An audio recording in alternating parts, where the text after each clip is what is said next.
ശരിക്കും ഈ fatty liver എന്ന് പറയുന്നത് ഇന്ന് കോമൺ ആയിട്ട് കേൾക്കുന്ന ഒരു കാര്യമാണ്. ശരിക്കും അത് വരാനുള്ള കാരണം എന്താണ്? ഈ ഫാറ്റി ലിവർ എന്ന് പറയുന്നത് ശരിക്കും എന്താണ്? ഫാറ്റി ലിവർ എന്ന് പറഞ്ഞിട്ടുണ്ടെങ്കിൽ വളരെ സിമ്പിളായിട്ട് പറഞ്ഞാൽ ഫാറ്റ് ഇൻ ദ ലിവർ. പക്ഷേ അത് ഡയഗ്നോസിസ് ആകുന്നത് എക്സസ് ആയിട്ടുള്ള ഫാറ്റ് നമ്മുടെ ലിവറിൽ ഡെപ്പോസിറ്റ് ചെയ്യുമ്പോഴാണ് ഫാറ്റി ലിവർ എന്ന് പറയുന്നത്. അത് ഗ്രേഡ് 1, ഗ്രേഡ് 2, ഗ്രേഡ് 3 എന്നുള്ള രീതിയിലേക്ക് വരുന്നുണ്ട്.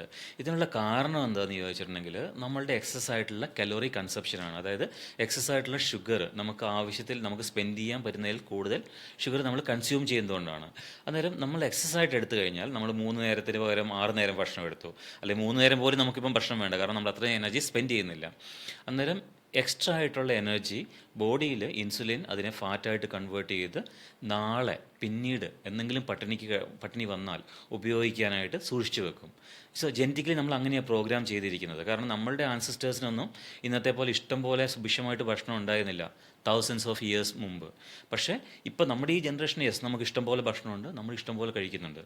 ഇത് മൊത്തം സ്റ്റോർ ചെയ്ത് വെച്ചിരിക്കുകയാണ്. ബോഡി വിചാരിക്കുന്ന, അല്ല നമ്മളുടെ ജീൻ വിചാരിക്കുന്ന എന്താണ്, നാളെ പട്ടിണി ആയാലോ അതിനുവേണ്ടി ഇപ്പം കിട്ടുമ്പോൾ സൂക്ഷിച്ചു വെക്കുന്നതാണ് fat liver. Body is doing the right thing. പക്ഷേ നമുക്ക് ഈ പട്ടിണി കിടക്കേണ്ട ഒരു സാഹചര്യം വരുന്നില്ല. കാരണം നമുക്കിന്ന് പ്ലെൻറ്റിയാണ്.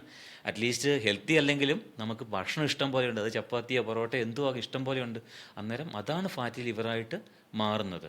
അത് ഫാറ്റി ലിവർ പോലെ തന്നെ ഫാറ്റി മറ്റുള്ള ഓർഗൻസിലും ഈ ഫാറ്റ് ഡെപ്പോസിറ്റ് ആകുന്നുണ്ട്. പക്ഷേ നമ്മൾ മേജർലി അൾട്രാസൗണ്ട് ചെയ്ത അബ്ഡോമൻ ലിവറിലാണ് കണ്ടുപിടിക്കുന്നതെന്ന് മാത്രം. അന്നേരം ഇതിനെ റിവേഴ്സ് ചെയ്യണമെങ്കിൽ ഒരു ടിപ്പിക്കൽ മെക്കാനിസത്തിൽ നമ്മൾ ഭക്ഷണം കഴിക്കുമ്പം ഓരോ പ്രാവശ്യവും നമ്മളുടെ ലിവർ ചെയ്ത് ഈ ഫാറ്റ് കൊളസ്ട്രോൾ എല്ലാം കൂടെ ചെയ്ത് ബൈൽ സോൾസ് എന്ന് പറഞ്ഞിട്ട് നമ്മുടെ കുടലിലേക്ക് വരുന്നുണ്ട്. അന്നേരം ഇത് തിരിച്ചൊരു 20% മാത്രമേ റീഅബ്സോർബ് ചെയ്യാൻ പാടുള്ളൂ.